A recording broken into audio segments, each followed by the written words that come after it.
Bonjour à tous, bienvenue dans cette émission de Décrypte Hebdo. C'est la fin d'année qui se profile avec quelques bonnes nouvelles que je vais partager avec Nuno Teixeira, membre du comité d'investissement chez Natixis IM Solutions. Bonjour Nuno. Bonjour Caroline. Alors effectivement, les bonnes nouvelles, c'est notamment la baisse de l'inflation et c'est le sujet avec lequel nous allons ouvrir notre première partie.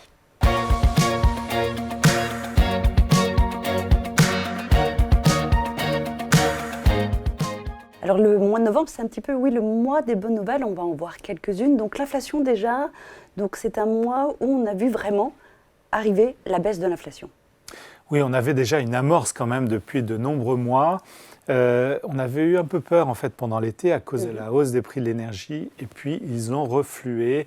Ils ont reflué assez nettement en octobre, en novembre et ça a permis effectivement de faire baisser cette inflation. Mais ce n'est pas seulement l'énergie et c'est ça qui est important. C'est aussi ce qu'on appelle l'inflation sous-jacente, les biens de consommation durables et non durables.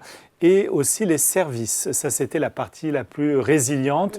Alors, la victoire n'est pas encore complètement là, tout simplement parce qu'il faut attendre un peu les négociations salariales en début d'année aux États-Unis, en Europe. Mais on a de bonnes chances quand même d'avoir plutôt une tendance à la baisse, même si elle pourra être un petit peu ralentie. On a eu 2,4 sur la zone euro, ce qui est quand même nettement mieux que ce qu'on attendait. Ce qu'on attendait, donc du coup le combat des banques centrales, parce que l'inflation, on rappelle, c'était vraiment le combat sur cette année des banques centrales, semble avoir porté ses fruits.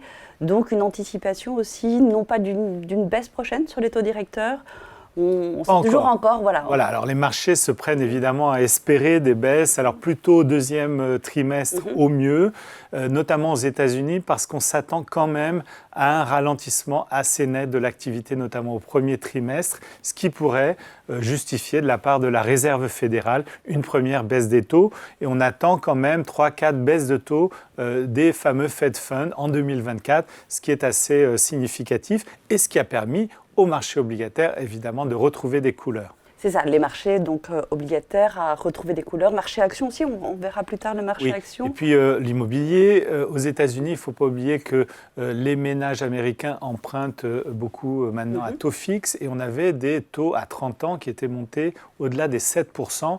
En un mois, ils ont perdu à peu près 1%.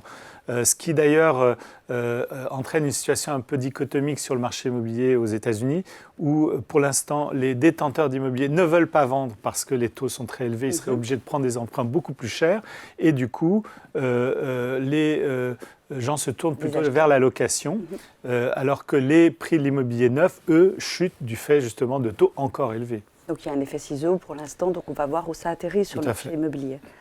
Donc on a parlé rapidement des taux. Quelle autre conséquence aussi un petit peu de ces bonnes nouvelles de fin d'année sur le marché action? Est-ce que les marchés se sont aussi bien portés? Parce qu'on a vu qu'il y avait une corrélation toujours positive sur les deux marchés. Tout à fait. Alors ce qui n'est pas forcément le plus confortable pour les allocataires d'actifs qui préfèrent aller chercher sur les obligations la sécurité lorsque les investisseurs vendent les actions. En ce moment, les deux classes d'actifs montent ou descendent de concert, ce qui a permis au mois de novembre d'être extrêmement favorable puisqu'on a eu baisse des taux, donc hausse des obligations et simultanément donc un regain d'oxygène pour les actions qui étaient quand même un petit peu fragilisées par ces niveaux de taux élevés. Et on a eu des hausses d'indices de l'ordre de 9% quand même au mois de novembre pour le marché américain et un peu moins pour l'Europe. Ceci étant, l'Europe a finalement bénéficié davantage parce que le dollar a baissé. Il y a aussi le dollar qui en anticipation de cette baisse des taux américains qui pour l'instant offre une prime de rendement. Alors on va voir ce que ce contexte nous amène à prendre comme décision en termes d'allocation de portefeuille.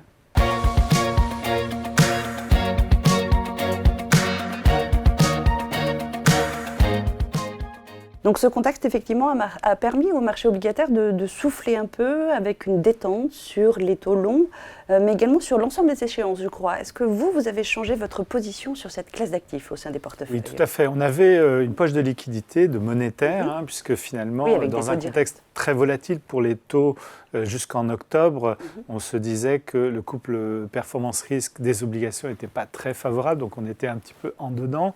Et puis, cette clarification nous a permis de reprendre des positions. Alors effectivement, sur l'ensemble de la courbe, parce que non seulement les taux longs baissent, le 10 ans allemand par exemple, qui avait flirté avec les 3%, on est redescendu autour de 2,25, 2,30, donc une baisse significative, mais c'est vrai pour le 2 ans, le 5 ans, et donc finalement on peut reprendre un petit peu de sensibilité au taux d'intérêt, c'est ce qu'on a fait dans la plupart de nos portefeuilles, entre 5 et 10% de plus, qu'on est allé chercher du côté de la poche liquidité.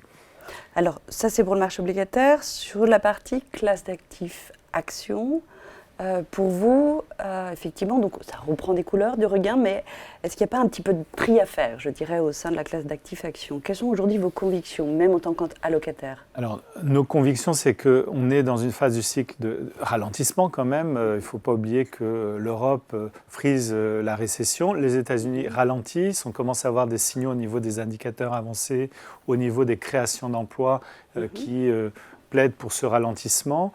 Donc il faut quand même, je dirais, être un peu vigilant sur le poids des actions, d'autant qu'elles ont quand même beaucoup monté. Depuis le début de l'année, on est autour de 15%, 16-17% de hausse sur les grands indices actions, plus pour les États-Unis. Donc on a préféré se laisser un petit peu porter par cette hausse sans forcément renforcer davantage, puisque nous avions, dès le 31 octobre, neutralisé notre exposition. Nous avions remonté nos expositions. Donc on a bien profité du mois de novembre. Pas la peine d'en rajouter.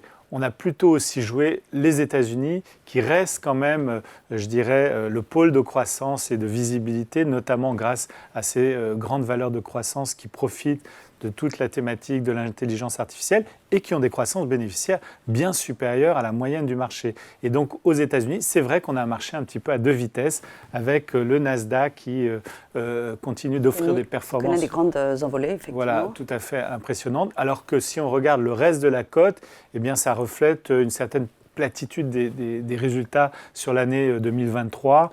Et donc, ce qu'on peut espérer, c'est qu'à la faveur de la baisse des taux, de signaux de plus en plus nets de baisse des taux, l'ensemble de la cote commence à profiter. Mais pour le moment, on préfère encore marché américain et valeurs de croissance pour, je dirais, jouer quand même une certaine visibilité dans une phase de ralentissement du cycle.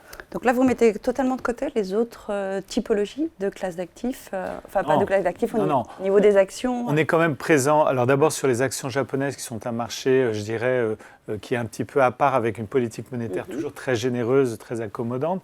Et puis les actions européennes où on est revenu à la neutralité depuis un mois.